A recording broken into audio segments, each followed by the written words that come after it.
Hi hello friends, എല്ലാ കൂട്ടുകാർക്കും നമ്മുടെ പത്തരമാറ്റ് സീരിയലിൽ ഇനി വരാൻ പോകുന്ന റിവ്യൂയിലേക്ക് തന്നെ സ്വാഗതം കേട്ടോ. അതായത് ഇനി വരാൻ പോകുന്ന ആഴ്ച നടക്കാൻ പോകുന്ന മുഴുവൻ കഥാ റിവ്യൂയിലേക്ക് തന്നെ സ്വാഗതം. ചാനൽ ആദ്യമായിട്ടാണ് കാണുന്നുണ്ടെങ്കിൽ ഒന്ന് സബ്സ്ക്രൈബ് ചെയ്ത് ലൈക്ക് ചെയ്ത് സപ്പോർട്ട് ചെയ്യാൻ വേണ്ടി മറക്കല്ലേ. വളരെ അടിപൊളി ഭാഗങ്ങളാണ് ഈ ആഴ്ച മുഴുവനായിട്ട് ഉള്ളത് കേട്ടോ. അങ്ങനെ നവീനാണെങ്കിൽ ഇനി താമസിപ്പിക്കുന്നില്ല, എത്രയും പെട്ടെന്ന് നന്ദുവിൻ്റെ വീട്ടിൽ പോയിട്ട് കനകയെടുത്തും ഗോവിന്ദനോടും താൻ സ്നേഹിക്കുന്ന പെൺകുട്ടി, അല്ലെങ്കിൽ തനിക്ക് മനസ്സിൽ ഭാര്യയാകണം എന്ന് ആഗ്രഹിക്കുന്ന ആ പെൺകുട്ടി നന്ദുവാണെന്നുള്ള മഹാസത്യം നന്ദുവിൻ്റെ വീട്ടിലേക്ക് വന്ന് പറയാൻ പോകുന്ന ഭാഗമാണ് നമ്മൾ ഈ ആഴ്ച കാണാൻ വേണ്ടി പോണത്. അങ്ങനെ നവീൻ രണ്ടും കൽപ്പിച്ച് ആദ്യം തന്നെ പോണത് നമ്മുടെ കനകയുടെ ഗോവിന്ദന്റെ അടുത്തേക്കാണ്. അതായത് നന്ദു വീട്ടിലില്ലാത്ത സമയം, കാരണം അവരുടെ കാര്യം പറഞ്ഞു കഴിഞ്ഞാൽ പെട്ടെന്ന് കാര്യം നടക്കുമെന്ന് നവീൻ വക്കീലിനെ നന്നായിട്ട് അറിയാം. അതുകൊണ്ട് തന്നെ നവീൻ ആദ്യം ഓടിപ്പോകുന്നത് കനകയുടെ ഗോവിന്ദന്റെ അടുത്തേക്കാണ്. അവിടെ എത്തുമ്പോഴേക്കും നവീൻ, ആഹാ ഇതാരി നവീൻ വക്കീലോ, കേറി വരണം വക്കീലേ എന്ന് കനക പറയാണ്. അപ്പൊ ഗോവിന്ദ പണ്ട്, ആഹാ വക്കീലോ വാ വരണം എന്ന് പറഞ്ഞിട്ട് ഇരിക്കാണ്. അല്ല വക്കീലെന്താ ഈ വഴിക്ക്, സാധാരണ ഈ വഴിക്ക് കാണാറൊന്നും ഇല്ലല്ലോ. നന്ദു ആണെങ്കിൽ ഇവിടെ ഇല്ലതാനും, അവള് പറഞ്ഞില്ലായിരുന്നോ? ആ, നന്ദു ഇവിടെ ഉണ്ടാവില്ലെന്ന് എനിക്കറിയാം, ഞാൻ വന്നത് നന്ദുവിനെ കാണാനല്ല. അപ്പോ ഞങ്ങളെ കാണാനാണോ? എന്താ വക്കീലെ, എന്തെങ്കിലും വിശേഷം പറയാനാണോ? അത് വിവാഹം ഉറപ്പിച്ചെന്നോ വിവാഹ നിശ്ചയോ അങ്ങനെ എന്തെങ്കിലും എന്ന് കനക ചോദിക്കുമ്പോ, അതൊന്നുമല്ല. പക്ഷേ ഞാൻ ആന്റി അടുത്തും മകളുടെ ഇതിനു മുമ്പ് ഒരു പ്രാവശ്യം പറഞ്ഞിരുന്നു എന്റെ മനസ്സിൽ ഒരു പെൺകുട്ടി ഉണ്ട് എന്നൊരു കാര്യം. ആ പെൺകുട്ടീനെ അമ്മക്ക് വലിയ താല്പര്യം ഉണ്ടായില്ല, കാരണം വീട്ടിലെ പെൺകുട്ടികൾ അടക്കൊതുക്കോയിട്ട് വീട്ടിലിരിക്കണം എന്നാണ് അമ്മയുടെ ഒരു ആഗ്രഹം. പക്ഷെ നമുക്കറിയാം ഇപ്പോഴത്തെ പെണ്ണുങ്ങൾക്ക് കുറച്ച് ഗുസ്തിയും കരാട്ടയും അതുപോലെ തന്നെ ആണുങ്ങളുടെ അതേ ഒരു കരുത്തുള്ള പെണ്ണുങ്ങളാണ് ഇപ്പോഴത്തെ കാലഘട്ടത്തിൽ വേണ്ടത്. നമുക്ക് എല്ലാവർക്കും അറിയാവുന്ന കാര്യമാണല്ലോ ആന്റി. അതെ അതെ, നമ്മുടെ നന്ദുവിനെ പോലെ. അതെ, അതായത് 10 പേര് വന്നാലും ഇടിച്ചു നിൽക്കാൻ പറ്റണം.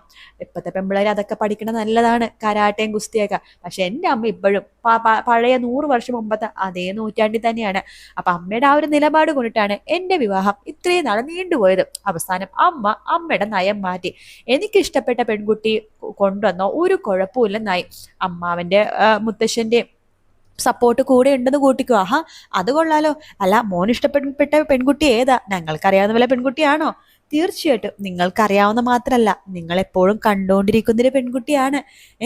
മോൻ എന്തൊക്കെയാ പറയണത്, ഞങ്ങൾക്കൊന്നും മനസ്സിലാവുന്നില്ല എന്ന് ഗോവിന്ദൻ പറയുമ്പോൾ നവീൻ പറഞ്ഞു, ഞാൻ വളച്ചു കെട്ടില്ലാതെ കാര്യം പറയാം. കുറെ നാളായി എൻ്റെ മനസ്സിൽ ഒരു പെൺകുട്ടിയുണ്ട്, ഒരു ആഗ്രഹമുണ്ട്. അത് ഞാൻ എങ്ങനെ ആദ്യം വീട്ടിൽ സമ്മതിക്കണമല്ലോ. അപ്പൊ വീട്ടിലെ അമ്മയുടെ സമ്മതം ഇപ്പോഴാണല്ലോ കിട്ടിയത്. പിന്നീട് ഇനിയിപ്പോ ആ പെൺകുട്ടിയുടെ വീട്ടിൽ പോയി സംസാരിക്കണം, അതിനു വേണ്ട ഞാൻ ഇങ്ങോട്ടേക്ക് വന്നത്. അതെ, ആ പെൺകുട്ടി വേറെ ആരുമല്ല, നമ്മുടെ നന്ദുവാണ് എന്ന് പറയാണ്. നന്ദുവോ? അതെ, നന്ദുവിനെയാണ് എനിക്കിഷ്ടം.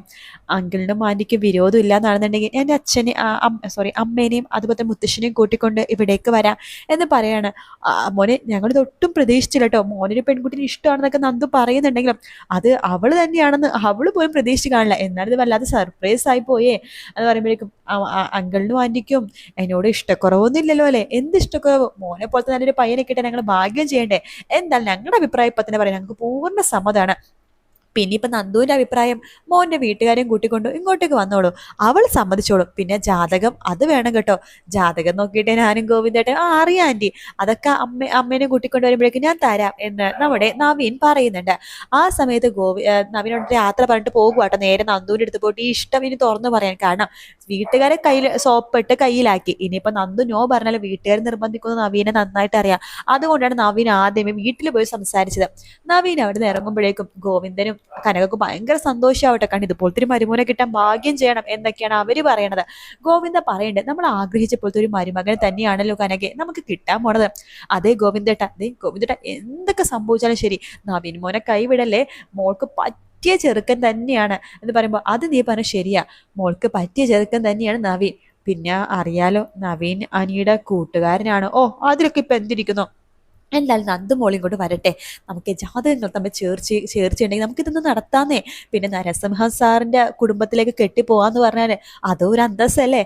അത് ശരിയാണ് നീ പറഞ്ഞത്. എന്തായാലും മോളും കൊണ്ട് വരട്ടെ, മോളുടെ ഒരു സമ്മതം കൂടി ചോദിക്കണല്ലോ. എന്ത് സമ്മതം? മോൾക്ക് നവീനെ ഭയങ്കര ഇഷ്ടമാണ്. എന്തിഷ്ടം? അല്ല, സുഹൃത്തെന്ന രീതിയിൽ ഇഷ്ടമാണല്ലോ, അത് പിന്നെ ഭർത്താവുന്ന രീതിയിൽ ആയിക്കോളും. എനിക്ക് ഭയങ്കര സന്തോഷം കൊണ്ട് ഇരിക്കാനും പാടില്ല, നിൽക്കാനും പാടില്ല. ഇതൊന്നും നയനെ മോളെ വിളിച്ച് പറഞ്ഞാലോ? ഇപ്പൊ വേണ്ട, ആദ്യം നവീൻ മോൻ പോയിട്ട് നമ്മുടെ നന്ദുവിനോടൊന്ന് സംസാരിക്കട്ടെ, അതിനുശേഷം പോരെ. എന്നാ അത് മതി ഗോവിന്ദേട്ട എന്ന് കനക പറയാണ്.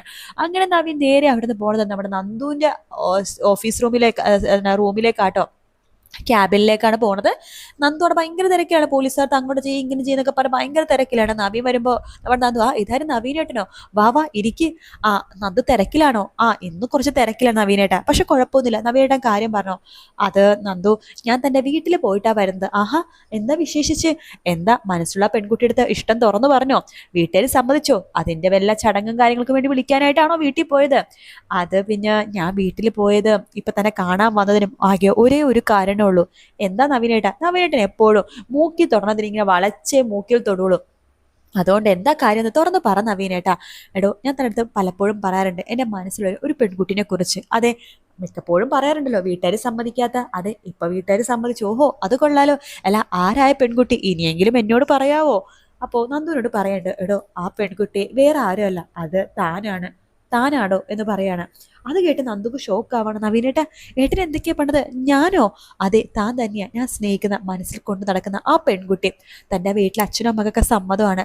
തൻ്റെ ഒരു മറുപടി മാത്രം കിട്ടിയാൽ മതി. അതിനുശേഷം ഞാൻ എൻ്റെ വീട്ടുകാരെ കൂട്ടിക്കൊണ്ട് തൻ്റെ വീട്ടിലേക്ക് വരാം. എനിക്ക് തന്നെ അത്രമാത്രം ഇഷ്ടം നന്ദു. ഇത് ഇന്നും തന്നെ തുടങ്ങിയ ഇഷ്ടം കേട്ടോ. തന്നെ കണ്ടുമുട്ടിയപ്പോൾ മുതലുള്ള ഇഷ്ടമാണ് എന്ന് പറഞ്ഞിട്ട് നവീൻ അവിടെ നിന്ന് പോവാണ്. നന്ദു ആകെ പെട്ടുപോകട്ടെ. കാരണം നവീൻ്റെ ആലോചന വീട്ടിലേക്കല്ലേ വന്നിരിക്കുന്നത്. അച്ഛനും അമ്മയും ഇതിനു വേണ്ടി നിർബന്ധിക്കുന്നു. നന്ദുക്ക് നന്നായിട്ട് അറിയാം. അങ്ങനെ ആലോചനയൊക്കെ കഴിഞ്ഞിട്ട് നമ്മുടെ നവീൻ പോകുന്ന സമയത്താണ് വേറൊരു കാഴ്ച കാണുന്നത്. നമ്മുടെ നന്ദുവും അതുപോലെ തന്നെ അനിയും കൂടി ചുറ്റിക്കറങ്ങി നടക്കാണ്. ഇതൊന്നും നവീൻ ഇഷ്ടപ്പെടുന്നേ ഇല്ല കേട്ടോ. ഞാൻ പെണ്ണാലോചിച്ച് പെണ്ണ, അല്ലെങ്കിൽ ഞാൻ കെട്ടാമോണ പെണ്ണ, അതിനെ കൊണ്ട് അവൻ നടക്കണ കണ്ടില്ലേ എന്ന രീതിയിലാണ് നവീൻ കാര്യങ്ങളൊക്കെ കാണുന്നത്. അപ്പൊ നവീൻ അങ്ങനെ ഒരു വില്ലൻ കഥാപാത്രത്തിലേക്ക് തെന്നി മാറാൻ പോകുന്ന ഭാഗമാണ് നമ്മൾ ഇനി കാണാൻ പോകുന്നത്. അതവിടെ നടന്നുകൊണ്ടിരിക്കുന്ന സമയത്ത് വേറൊരു സംഭവം നടക്കുന്നുണ്ട്. നമ്മുടെ നവ്യാണ് ഈ പ്രൈവറ്റ് നമ്പറിൽ നിന്ന് മെസ്സേജ് അയക്കുന്നുള്ള സത്യം അനിയും അതുപോലെ തന്നെ നയനയും ആദർശും കണ്ടുപിടിക്കാൻ വേണ്ടി പോകാട്ടോ. അത് വേറെ ഒന്നല്ല, ഇവിടെ അനന്തപുരിയിൽ എന്ത് സംഭവിച്ചാലും അപ്പം തന്നെ മറ്റേ പ്രൈവറ്റ് നമ്പറിൽ നിന്ന് മെസ്സേജ് വരുന്നുണ്ട്. അപ്പം അതിനർത്ഥം എന്താണ്? ഈ തറവാട്ടിൽ ആരോ ഒരാൾ ആ പ്രൈവറ്റ് നമ്പറായിട്ട് ബന്ധമുണ്ടെന്ന് മനസ്സിലാക്കുന്നുണ്ട്. അത്രയും ഒരു കാര്യങ്ങളൊക്കെ ഇങ്ങനെ സൂക്ഷിച്ച് ചെയ്യണമെന്നുണ്ടെങ്കിൽ അത് നവ്യനെ കൊണ്ടേ പറ്റുള്ളൂ എന്ന് നയനക്കും അനിക്കും നന്നായിട്ട് അറിയാം. പിന്നെ ആദർശ് അതിനെക്കുറിച്ച് ആലോചിക്കാറേയില്ല. ആദർശ് നവ്യയുടെ കാര്യം ആലോചിക്കാറില്ലല്ലോ. അങ്ങനെ അനിയും അതുപോലെ തന്നെ നയനയും കൂടി ഒരു പ്ലാൻ തയ്യാറാക്കാണ്. നവ്യാണോ നമ്മളെ സഹായിക്കാൻ വേണ്ടി പുറകെ നിന്ന് കളിക്കുന്നത് എന്നറിയാനുള്ള ചെറിയൊരു നാടകം. അതിൽ നവ്യ മൂക്കും കൊത്തി വീഴുന്നുണ്ട് കേട്ടോ. അങ്ങനെ നവ്യയാണ് സഹായിക്കുന്നുള്ള മഹാസത്യം കൂടിയാണ് ഈ ആഴ്ച അറിയാൻ വേണ്ടി പോണത്. നവീന്റെ ദുഷ്ടത്തരം കൂടി വരുവാട്ടോ. അനിയും നന്ദുവിനെ ഒരുമിച്ച് കാണുമല്ലോ. അപ്പൊ അനിയെ ഇല്ലാതാക്കാൻ പോലും മടിക്കാത്ത രീതിയിലാണ് നവീൻ. അനി മരിച്ചിട്ടാണെങ്കിലും കുഴപ്പമില്ല, തനിക്ക് നന്ദുവിനെ കിട്ടിയേ പറ്റൂ എന്നൊരു വാശിയിലാണ് നവീൻ നടക്കുന്നത് കേട്ടോ. എന്തായാലും ഇങ്ങനത്തെ കുറെ ഭാഗങ്ങൾ നമുക്ക് ഇനി വരുന്ന ഈ ആഴ്ച കാണാൻ വേണ്ടി പോണത്. അപ്പോൾ നമുക്ക് കാത്തിരുന്ന് കാണാം ഫ്രണ്ട്സ്. വീഡിയോ ഇഷ്ടപ്പെടുകയാണെന്നുണ്ടെങ്കിൽ ലൈക്ക് ചെയ്യാനും സബ്സ്ക്രൈബ് ചെയ്യാനും കമന്റ് ചെയ്യാനും മറക്കല്ലേ. മറ്റൊരു വീഡിയോ ആയിട്ട് വീണ്ടും കാണാം. Take care. Bye bye.